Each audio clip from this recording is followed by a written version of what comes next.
আসসালামু আলাইকুম। যে যেখান থেকে ভিডিওটি দেখছেন সকলেরই ইউরোপ নিয়ে কোনো কিছু জানা এবং আসার একটি আগ্রহ থাকে। তো সেই ইঙ্গিতেই আপনারা আজকে ভিডিওতে ক্লিক করেছেন। তো কিছু বিষয় আপনাদের সাথে শেয়ার করব। আমি বর্তমানে আছি ইতালির নাপোলি শহরে। আমি ফ্যামিলির সাথে এসেছিলাম।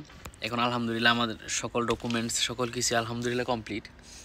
তো কিছু বিষয় আপনাদের সাথে জানানোর চেষ্টা করছি এই 2 থেকে আড়াই বছরের অভিজ্ঞতার ভিতর থেকে। সেটি হচ্ছে ইতালিতে আসলে অনেকভাবে আসা যায়, আর যেভাবে আসা যায় সবগুলোই আপনারা জানেন। তো নতুন কিভাবে আসা যায়? নতুন আসা যায় হচ্ছে প্রতি বছরই হয়তো 2 থেকে 1 বছর পর পর ইতালিয়ান সরকার যে ফ্লুসি ঘোষণা করে ওটার মাধ্যমে আসা যায়। তো আমরা ইতালিয়ান ওয়েবসাইট থেকে এখন কিছু নিউজ পেয়েছি, সেটা হচ্ছে যে 2025 সালে সম্ভবত বাংলাদেশ থেকে সব বিশ্বের বিভিন্ন দেশ থেকে প্রায় 4 থেকে 6 লক্ষ লোক আর কি ইতালিতে আনবে। তো এই প্রসেসিংটা বাংলাদেশ থেকে ইতালিতে আসা অনেক দালাল চক্র, অনেক এজেন্সির কাছে অনেক প্রতারিত হতে হয়।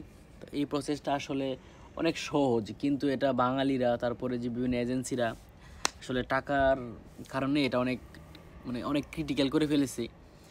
তো এই দিক দিয়ে আসতে আপনাদের প্রচুর পরিমাণ টাকা খরচ হয়।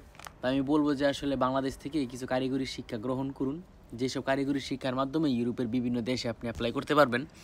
ইভেন কি ইতালির বিভিন্ন কোম্পানিতে আপনি ডিরেক্ট অ্যাপ্লাই করতে পারবেন, যেরকম ওয়েল্ডিং, তারপরে আপনার পাইপ ফিল্টিং, তারপরে হচ্ছে এসি ঠিক করে, তারপরে হচ্ছে আপনার যে টাইলসের কাজ যেগুলো বলে ওই কাজগুলো শিখে যদি আপনি একদম দক্ষ একজন কারিগর হতে পারেন, তাহলে আপনি সরাসরি বিভিন্ন কোম্পানিতে আপনি অ্যাপয়েন্টমেন্ট নিয়ে ওদের কাছে ভিসা অ্যাপ্লাই করতে পারবেন। আর তার ব্যতীত এই যে এখন কাতার, দুবাই, তারপরে হচ্ছে সৌদি, মালয়েশিয়া, বিভিন্ন দেশ থেকে মানুষ এখন বিভিন্ন এজেন্সির মাধ্যমে অ্যাপ্লাই করে ক্রোয়েশিয়া, তারপরে যে সুবেনিয়া, বিভিন্ন দেশে ঢুকছে। ওইখান থেকে ঢুকে তারা ইতালিতে চলে আসছে। আসলে ইতালির যে কোনো দেশেই মানুষ ঢুকুক না কেন, ইউরোপের যে কোনো দেশেই মানুষ ঢুকুক না কেন, সকলেরই নেক্সট টার্গেট হচ্ছে ইতালিতে চলে আসা। তো যারাই যেইভাবেই পানি দেওয়া হোক, আসমান দেওয়া হোক, আর যেইভাবে আসুক, সকলেই এসে ইতালিতে পড়ে। তো সকলে সুস্থ থাকবেন, ভালো থাকবেন। আর ইউরোপের কোন বিষয় সম্পর্কে জানতে আগ্রহী নিচে কমেন্ট করবেন, অবশ্যই আপনার উত্তর দেওয়ার চেষ্টা করব।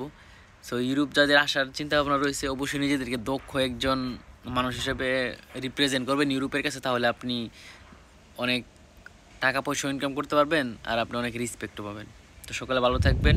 আশা করি ভিডিওটি দ্বারা উপকৃত হবেন, বেশি উপকৃত হওয়ার সংখ্যা খুবই কম। আল্লাহ হাফেজ।